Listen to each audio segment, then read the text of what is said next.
नमस्कार किसान भाइयों, हमारे इस नए भाग में आप सभी का स्वागत है। किसान भाइयों, आप अरहर की फसल की खेती करते हैं, लेकिन विभिन्न रोगों के लग जाने से आपके फसलों के उत्पादन में कमी आती है। और अगर आप चाहते हैं कि आपकी उत्पादकता में कमी ना आए, बढ़ोतरी हो, तो ज़रूरी है कि आप इनमें लगने वाले रोगों की पहचान करें और ससमय इनका निवारण करें। तो इसी क्रम में आज हमारे साथ हैं डॉक्टर अभिजीत घटक, जो कि वैज्ञानिक हैं पौधा रोग विभाग, बिहार कृषि विश्वविद्यालय सबौर से, और वो आपको बताएंगे आज कि आम तौर पर कौन कौन सी बीमारियां लगती हैं अरहर फसल में और आप उनका निवारण कैसे करें। धन्यवाद अनु।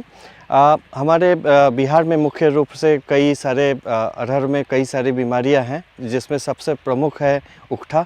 उकठा के अलावा कुछ फंगस या फफूंद से होने वाले लीफ स्पॉट भी बीमारी है, और इसके अलावा कुछ वायरल बीमारी भी है, यानी कि विषाणु जनित बीमारी। आइए हम लोग अपने प्लॉट पे देखते हैं कि किस तरह का बीमारी का क्या क्या लक्षण है और उसका रोकथाम कैसे कर सकते हैं। हम लोग जैसा कि देख रहे हैं, ये पौधे को देखिए, इस पौधे को देखिए, ये बीमारी लगी हुई है। इसमें उकठा बीमारी है, जो कि जड़ में लगने वाली बीमारी है। जड़ में ये बीमारी होती है, जड़ में फफूंद जनित ये बीमारी है। और होता क्या है कि जड़ के थ्रू जो ऊपर में जो पानी ऊपर की ओर आता है, पानी के साथ साथ इसमें जो न्यूट्रिशन ऊपर आते हैं पौधों में, वो सारी चीज़ें ब्लॉक हो जाती है और धीरे धीरे पौधे मर जाते हैं। तो ये एक जो बीमारी है, इसका कुछ एडवांस रूप भी आगे है। हम लोग यहाँ पे एक छोटे तौर पर एक स्क्रीनिंग कर रहे हैं अलग अलग जीनोटाइप का, तो हम कुछ और इसके आगे का एडवांस स्टेज को आगे दिखाते हैं। आप लोग इधर आ सकते हैं। देखिए, यहाँ पे कुछ पौधे हैं जो कि एकदम ऑलमोस्ट मर गए हैं, और ये इसमें सब विल्ट लगा हुआ है। ये जैसे आप देख सकते हैं, इस पौधे को देखिए, लगभग ये ख़त्म ही हो गया, इसमें कुछ और ग्रोथ है नहीं। हालांकि किसी में ये पार्शियल विल्टिंग भी कहते हैं कि पूरी तरह से पौधा मरता नहीं है। तो आप इसी के बगल वाला पौधा देखिए कि किसी तरह ये अभी जिया हुआ है, इसमें जड़ में आंशिक रूप से ये बीमारी लगी हुई है। तो अब इसके रोकथाम के लिए हम लोग क्या कर सकते हैं, उसको उपाय को देख रहे हैं। एक नंबर तो बात यह है कि हम लोग यहाँ पे कई सारे जीनोटाइप्स को स्क्रीनिंग कर रहे हैं और देखेंगे कि कौन सा प्रभेद इसमें बढ़िया परफॉर्म कर रहा है।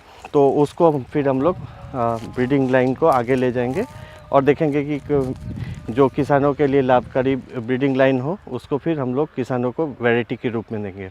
तो एक है कि रेजिस्टेंट वैरायटी को डेवलप करना। दूसरी बात है कि हमारे पास अभी अवेलेबल रिसोर्सेज क्या है। तो क्योंकि ये जड़ में लगने वाली बीमारी है, यानी कि मिट्टी के अंदर में है, तो हम लोग इसको ठीक कर सकते हैं।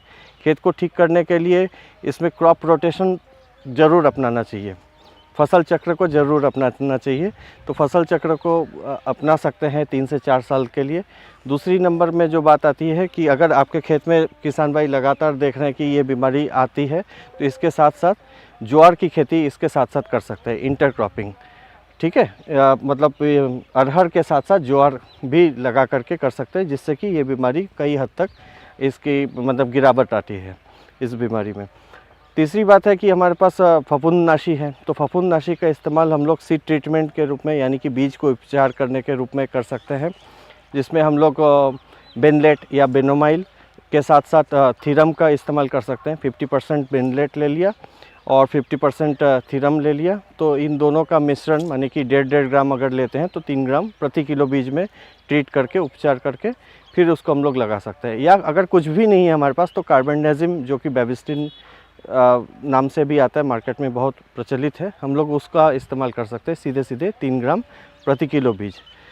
और इसके अलावा हमारे पास दूसरा एक उपाय है, जो कि है जैव जीवनाशी। तो उसमें ट्राइकोडर्मा है, ट्राइकोडर्मा हमारे पास है। ट्राइकोडर्मा कोई विश्वसनीय सोर्स से ही लेना चाहिए, जैसे कि हमारे यूनिवर्सिटी भी ट्राइकोडर्मा प्रोड्यूस कर रही है, तो हम लोग कोई विश्वसनीय सूत्र से ही ट्राइकोडर्मा का इस्तेमाल लेंगे।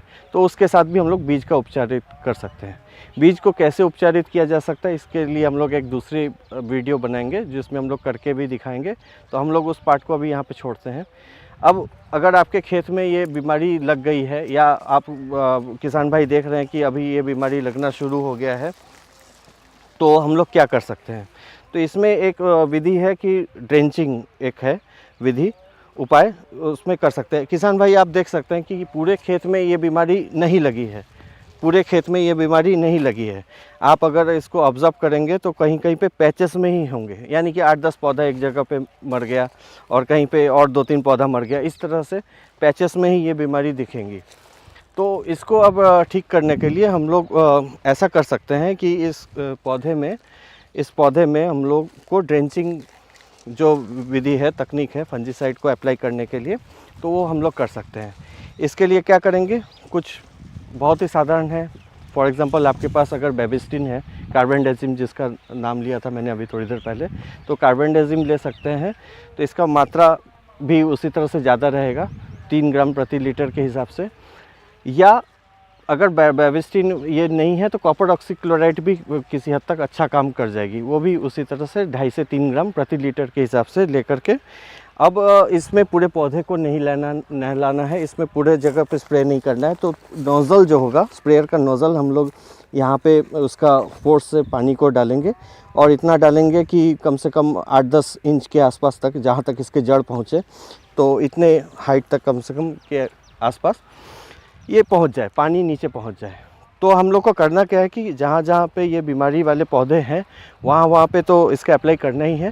साथ ही साथ जो इसके आसपास में जो स्वस्थ पौधे हैं उसमें भी ये सेम प्रक्रिया अपनानी होगी। तो इस तरह से हम लोग इस चीज़ से निजात पा सकते हैं। किसान भाई कभी भी गलती ये ना करे कि इसको स्प्रे करना है, क्योंकि दवाई बेचने वाले बहुत सारी दवाई ऐसे ही दे देते हैं और कोई भी दवाई इसमें इस्तेमाल मत कीजिए। जो दवाई हम लोग बता रहे हैं उसी का इस्तेमाल कीजिए। और दूसरी बात है कि पत्तियों पर स्प्रे करिएगा तो ये बीमारी ठीक होने वाला नहीं है, आप सिर्फ और सिर्फ उसका वेस्टेज ही करेंगे। तो यही विधि अपनाइए जिससे कि ये बहुत हद तक ये बीमारी ठीक हो जाएगी। और उसके अलावा हम लोग जैसे कि कर रहे हैं कि नए प्रभेद को बना रहे हैं, तो आने वाले 3 से 4 सालों में नए प्रभेद भी मिल जाएंगे। बहुत बहुत धन्यवाद डॉक्टर साहब इस बहुत ही अच्छी जानकारी के लिए। तो किसान भाइयों, आपसे अगले भाग में एक अलग विषय के साथ हम फिर से मिलेंगे, एक नई कृषि से जुड़ी वीडियो के साथ। तब तक अगर आप कृषि से जुड़ी नई नई वीडियोस को देखना चाहते हैं तो हमारे YouTube चैनल को सब्सक्राइब कीजिए और सबसे पहले इस वीडियोस को देखने के लिए बेल आइकन को दबाएं।